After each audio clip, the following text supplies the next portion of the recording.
Our next story is from the North African country of Libya. Its biggest source of income is oil, which accounts for more than 60% of its GDP. Libya has two rival governments, but only one is recognized internationally. That's the Tripoli government in the west. What about the unrecognized one? It is sitting on the oil wells. The unrecognized government controls most of Libya's oil, and this week they announced the shutdown of oil fields. This comes after days of power struggle between the two rivals. They're both trying to control Libya's central bank and plunging the already struggling nation into more chaos. Here's a report.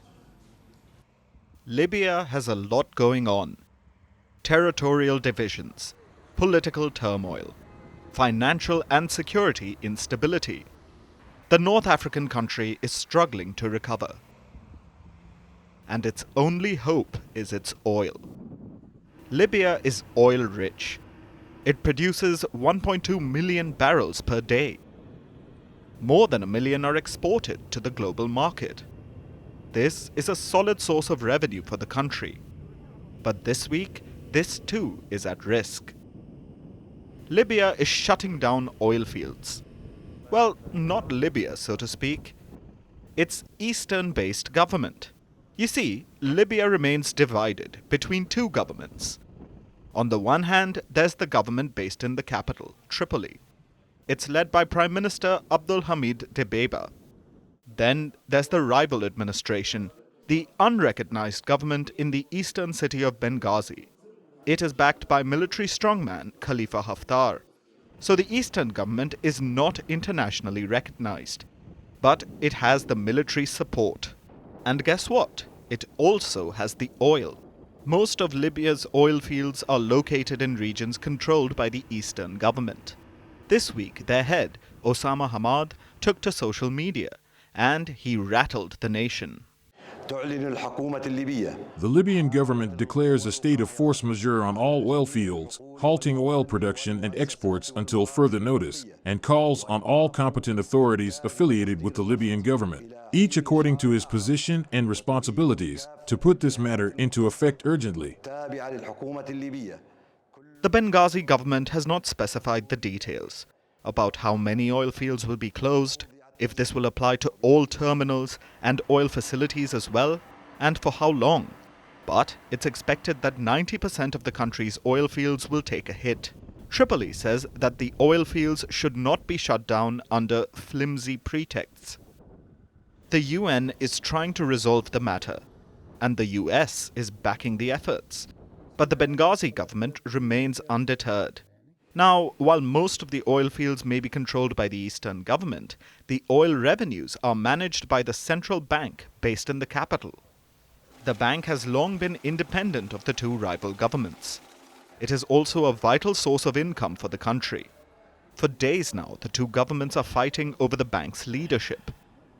Recently, the Tripoli government fired the bank's chief, putting a new temporary bank governor in his place.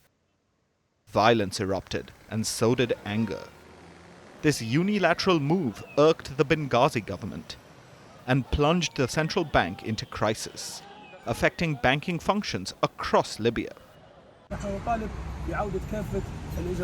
The political problems and the competition over the leadership of the central bank should be resolved, and citizens shouldn't be caught in the crossfire. They've cut off electricity, cash is scarce, and there's even a shortage of gasoline. They won't let us move, live, or work. Honestly, I have no idea where they're trying to take us. The oil disruption will only exacerbate their woes. So while the power-hungry rivals fight for control, the citizens have to bear the consequences.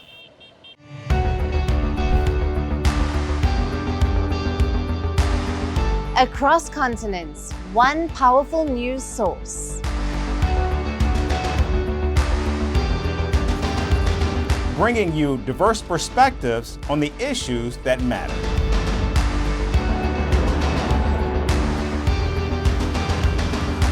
We go beyond the boundaries to give you that little extra about every sporting moment.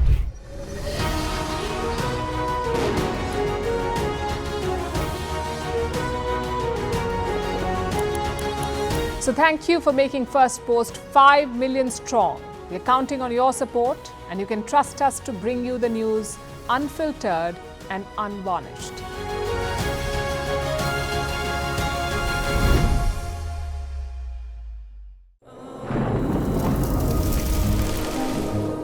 Climate change is on our doorstep. It's time for a revolution to take root. And it starts with 1.4 billion Indians. It starts with one tree. One tree for humanity. One tree for Mother Earth. One tree for a future.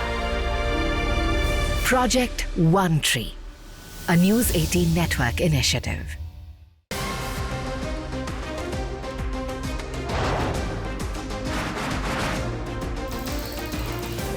Obviously today, the T20 World Cup Bangladesh has moved across to the West Indies.